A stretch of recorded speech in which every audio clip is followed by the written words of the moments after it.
मराठवाडा भारताचा झाला. हजारो सलामी या दिवसाला महाराष्ट्राचा एक राष्ट्रीय सण आला. आजच्या कार्यक्रमाचे अध्यक्ष पूज्य गुरुजन वर्ग आणि माझ्या मित्रमैत्रिणींना सर्वांना माझा नमस्कार.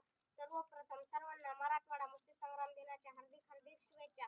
आपला भारत देश जरी 15 ऑगस्ट 1947 रोजी स्वातंत्र्य झाला असला तरी भारतात अनेक संस्थाने होती. त्यात हैदराबाद हे एक निजामाचे संस्थान होते.